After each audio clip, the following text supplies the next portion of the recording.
El jueves de esta semana habló Barack Obama y dijo que ha ampliado el número de ciudadanos sancionados por Estados Unidos. La primera pregunta que uno se hace es si estas medidas que cada vez suben y son más graves pueden evitar que el presidente Vladimir Putin tenga mayores afanes expansionistas.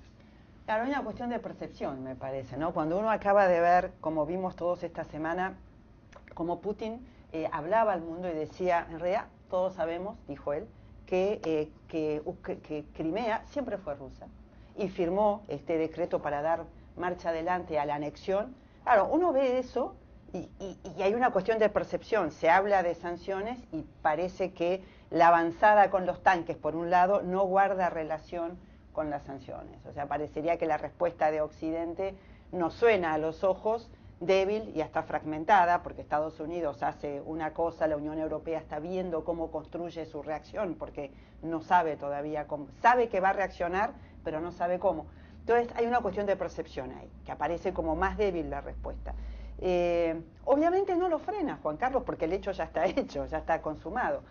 Lo que sí es que se está construyendo una respuesta, la respuesta en el tiempo se va construyendo, o sea que va a haber una respuesta de Occidente que va a la reacción, obviamente, y que va a tener su costo, va a tener su costo. Lo que tienen las sanciones es que tardan en tener efecto, pero tienen efecto. Hay una cuestión de velocidades.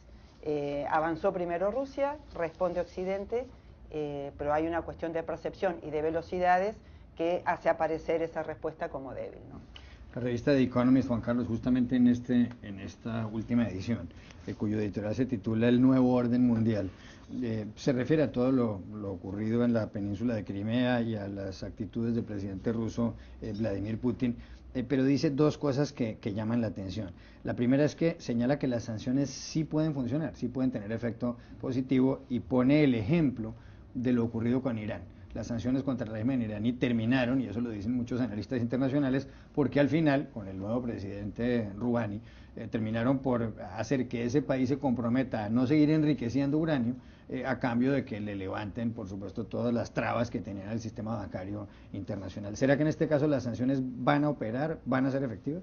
Para tener efectividad necesita de un alto nivel de consenso por parte de los países involucrados, y como hemos visto, la Unión Europea está muy dividida dentro de los países miembros sobre el alcance de estas sanciones. Básicamente existe un consenso, parece, en el sentido de que Crimea ya es una causa perdida, ya se anexó, ya Rusia la anexó, y la discusión más bien gira en torno a qué pasa si Rusia más bien amplía sus ambiciones al este, a otras provincias del este ucraniano. En ese caso sí parece que la Unión Europea estaría dispuesta a ir más allá.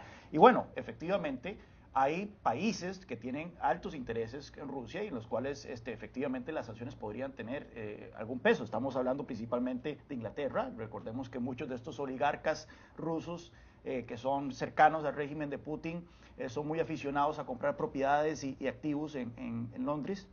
Y bueno, sanciones financieras por parte de la Unión Europea podrían tener un gran peso.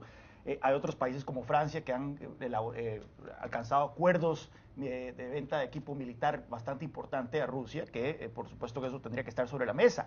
Y bueno, la pregunta ahí también es Alemania. Alemania es un país que se disparó en el pie hace unos años cuando la canciller Angela Merkel decidió suspender la producción de energía atómica en el país a raíz del accidente de Fukushima. Y bueno, esto lo ha hecho, irónicamente, más dependiente del gas ruso, y por lo tanto la canciller Angela Merkel ha sido muy cuidadosa en tratar de no sobrepasarse en el nivel de sanciones que se están discutiendo con Rusia, pero ha dejado muy claro que todo está sobre la mesa en caso de que Rusia se mueva a otras regiones de Ucrania. Javier Solana, el exministro de Relaciones Exteriores o de Asuntos Exteriores de España, quien fuera el alto representante para la política exterior de la Unión Europea, algo así como el ministro de Relaciones Exteriores de la Unión, publica un artículo en el diario El País de Madrid este viernes titulado Objetivo estabilizar Ucrania.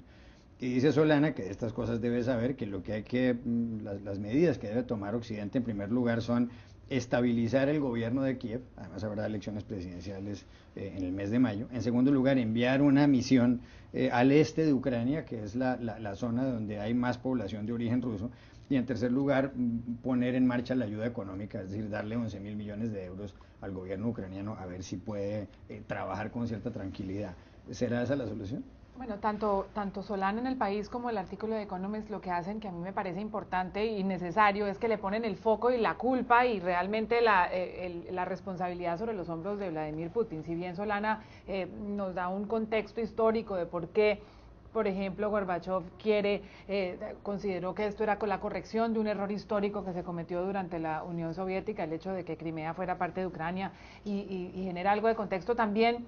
Aclara que realmente lo que hay que hacer es contener a Putin, y el Economist fue bastante duro con una frase que dice que ha conducido Putin un tanque, una planadora por encima del orden mundial, sí. Y llama, esta melancolía tiene unos intereses económicos muy grandes y muy concretos, lo que comentaba Juan Carlos, y es, ¿qué pasa si hoy el gobierno inglés decide no vamos a recibir más dinero de los oligarcas rusos?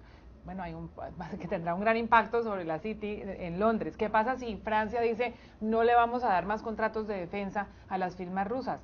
Entran otros competidores y se dañan algunas alianzas importantes, o si Alemania decide directamente embargar el petróleo y el gas ruso. Son medidas concretas que no requieren de los votos de todos los países miembros de Europa, pero que van a tener seguramente unas repercusiones más inmediatas que unas sanciones muy teledirigidas a unos cuantos individuos. Curiosamente hoy, al final de la semana, se firmó el acuerdo de libre comercio, aquel que empezó todas las protestas en Kiev, el acuerdo de libre comercio entre Ucrania y la Unión Europea. Es una medida también simbólica, también importante, que será otro capítulo de esta muy triste historia que estamos viendo.